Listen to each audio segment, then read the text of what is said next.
हर चोर को चोरी करने के पहले उस चोर को उसका अंतर्मन रोकता है, मत कर। हर व्यक्ति को हर गलत काम करने के पहले उसका अंतर्मन रोकता है, ये गलत काम मत कर। लेकिन आप मानते नहीं, और वो आवाज इनडायरेक्ट भगवान की आवाज होती है। हम सबके भीतर भगवान बैठे हैं कि नहीं? वही तो सब हमें बता रहे हैं क्या आपके लिए सही और क्या आपके लिए गलत है। किसी की मत मानो, मेरी मत मानो, अपनी मानो, अपने से सलाह लो। भगवान ने गोपियों को बुलाया, सारी गोपियां आई। भगवान ने गोपियों को बुलाकर अब कहा कि देवी हो अपने अपने घर को जाओ, पति कैसा भी हो, बंधा हो, लंगड़ा हो, बहरा हो, काना हो। अब यहां भगवान ने नारी धर्म समझाया है, अब मैं आपको थोड़ा नारी धर्म समझा दूं, है ना। ये सारी बात भागवत जी की ही सुना रहा हूं मैं आपको, चूंकि मैं आपको अलग तरीके से समझा रहा हूं ताकि आपके डाउट्स क्लियर होते चले। मैं आपको कथा नहीं, मैं आपको कथा का सार समझा रहा हूं। सारम सारम समुद्रतम सार। भगवान ने अपनी गोपियों से कहा जाओ अपने अपने पतियों के पास। पति कैसा भी हो, अंधा हो, लंगड़ा हो, बहरा हो, काना हो, नारी का धर्म है पति की सेवा करना। नारी का धर्म क्या है? पति की सेवा। पति कैसा भी हो, पति की सेवा करना चाहिए कि नहीं? आप में से कितनी माताएं अपने पतियों की सेवा करती हैं? कितनी पत्नियां पतियों की सेवा करती हैं? मैं, आप पांव दबाती हो अपने पति के? हाँ या ना? नहीं? भाई आप पांव दबाती हो? कभी कभी दबाती हो? आप मैया पांव दबा लेती हो कभी पति परमेश्वर के? हाँ, लक्ष्मी जी पांव दबाती हैं ना। जैसे लक्ष्मी जी भगवान के पांव दबाती हैं, चरण सेवा करती हैं, उसी तरह आपको भी भगवान के पति को परमेश्वर, हमारे यहां पति को क्या माना जाता है? भगवान, और पत्नी को लक्ष्मी।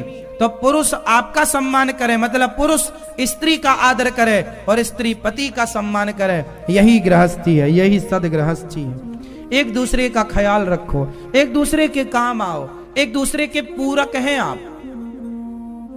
पति पत्नी दोनों कैसे रहें? साइकिल के दो पहिए की तरह रहें, एक के बिना दूसरा चले ही ना। जब साइकिल चलती है तो दोनों पहिए चलते हैं। तो कहने का तात्पर्य यह है कि गृहस्थी वही उत्तम है जहां पति और पत्नी समझदारी से रहें। अच्छा, एक छोटा सा सवाल मैं आपसे कर लूं, पति और पत्नी में ज्यादा समझदार किसका होना आवश्यक है? पति ज्यादा समझदार हो या पत्नी ज्यादा समझदार हो? किसकी समझदारी से गृहस्थी बढ़िया चलती है? आप बताएंगे, कोई सब टुप्पे टाप रहो, ये हमारी मैया बताएंगी। आप किसकी समझदारी से घर अच्छा चलता है, रिश्ते अच्छे चलते हैं? दोनों नहीं, दोनों में एक को चुनना पड़े तो दोनों हो बहुत बढ़िया है, लेकिन एक को चुनना पड़े आपको तो आप किससे चुनेंगे? किसका समझदार होना चाहिए ज्यादा रिश्तों में? पति का। आप मैया, लाल मैया,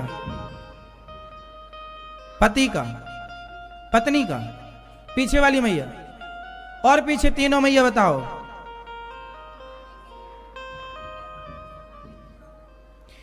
नहीं, हाँ ये तो ठीक, कमाने के लिए तो बेचारा पति है ही, घर संभालने के लिए स्त्री है। दोनों में एक को बताओ कि किसका अधिक समझदार होने से गृहस्थी अच्छी चलती है? किसका? पति, पत्नी? ठीक है, आप बताओ। पति, पत्नी, आप बताओ। आप बताओ मैया, कौन? पति, पत्नी? आप मैया बताओ। पत्नी, आप बताओ। पत्नी। पीछे वाली मैया बताओ मेरी मां। पत्नी। आप क्या कह रहे हैं? पतियों से भी पूछ रहे हैं, कुछ पतियों का भी वोट जरूरी है। नहीं, ये बुरा मान जाएंगे, हमसे तो पूछे ही नहीं। बताओ किसका समझदार होना जरूरी है? पति का, पत्नी का? मतलब आप समझदार नहीं होंगे, सब पूरा ठेका पत्नी लेके बैठे, तुम काहे नहीं समझदार होगे? बताओ भैया, पति का समझदार होना जरूरी है कि पत्नियों का? हाँ, पति का, पत्नी का? सब पत्नी ही करे, समझदार भी वही रहे, बच्चे पैदा भी वही करे, घर भी वही चलाए, सब कुछ। पति केवल, कुछ पति तो बस दारू पीने के काम में लगे हैं।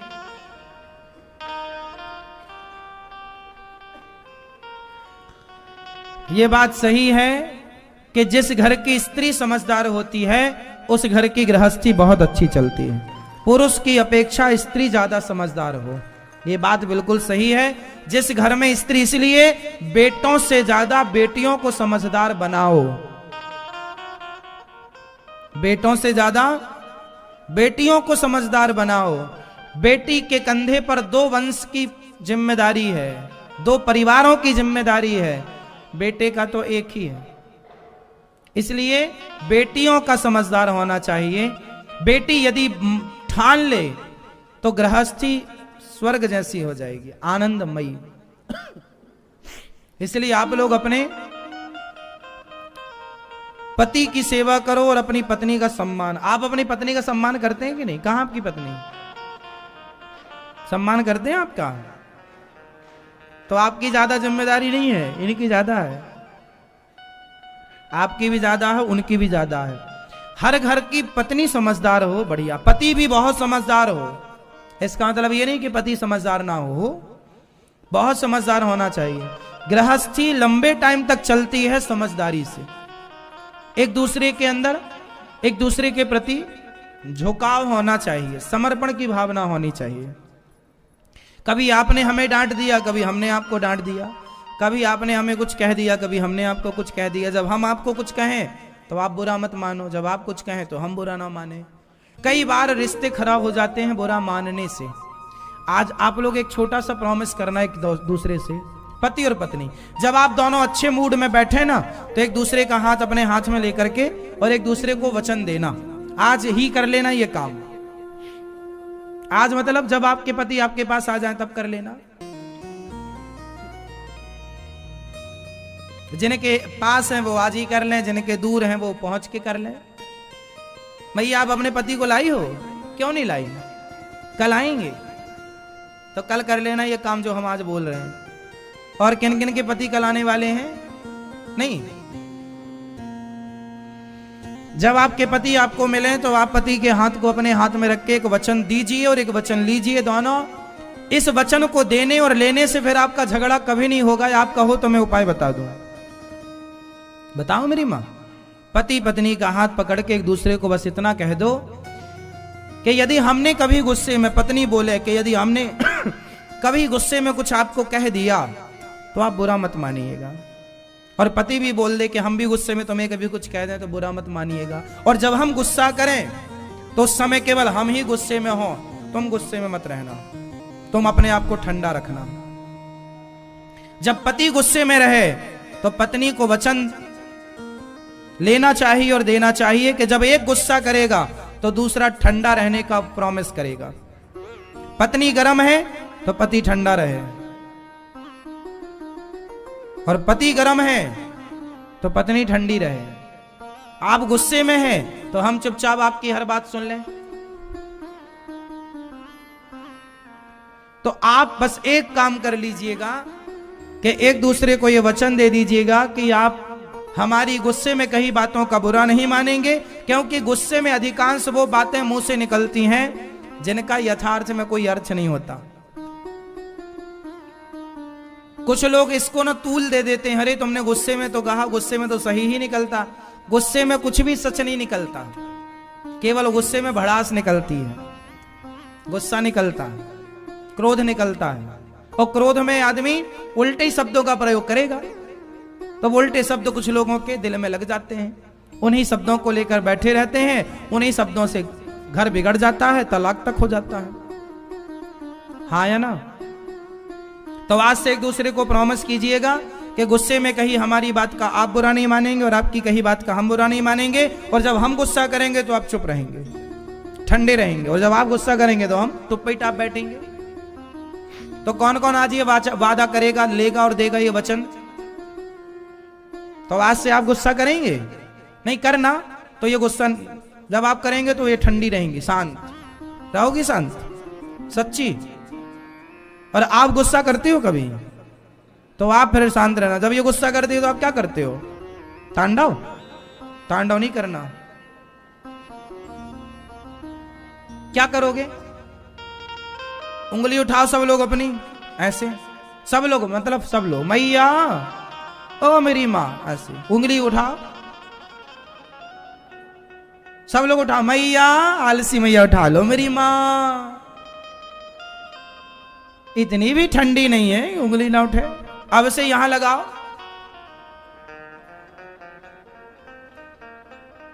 एक दूसरे को वचन देंगे कि आज से जब आप गर्म रहेंगे गुस्से में तो हम यूं करेंगे। ये जो उंगली है ना, यदि आपकी उंगली यहां रही तो हर बड़े बड़े महाभारत से आपको बचाती रहेगी उंगली, हर झगड़े से बचाती रहेगी। इसका प्रयोग करना सीख लीजिए।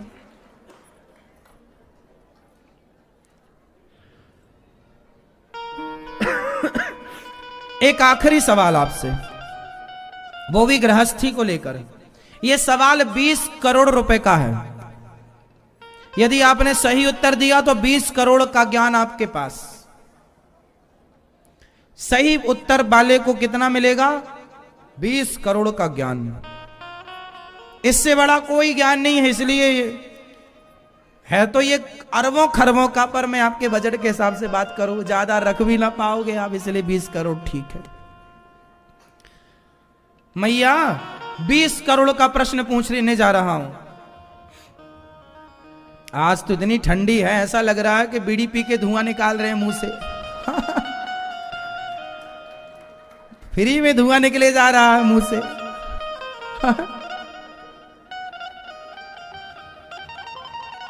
है ना, बीड़ी बीड़ी पीते नहीं फिर भी धुआं निकल रहा है।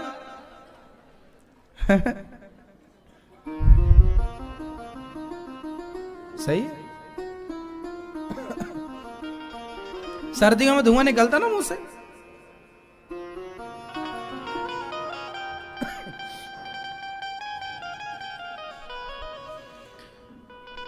बीस करोड़ का प्रश्न ये रहा आपके लिए। एक छोटा सा प्रश्न है 20 करोड़ का। प्रश्न है कि पति पत्नी के बीच में,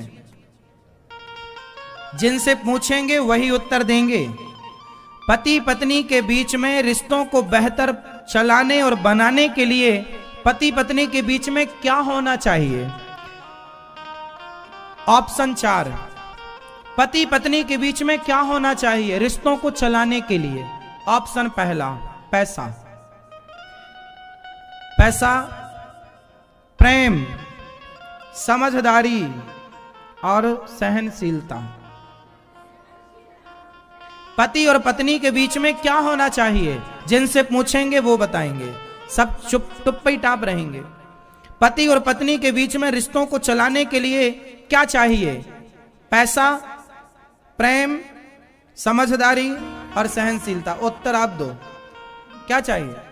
सहनशीलता। आप उत्तर दो बेटा। सहनशील, आप बताओ। मैया आप बताओ, लाल वाली मैया, चश्मे वाली, सहन, आप बताओ मैया। समझदारी, आप बताओ। प्रेम, हाँ समझदारी होनी चाहिए और साथ में क्या होना चाहिए?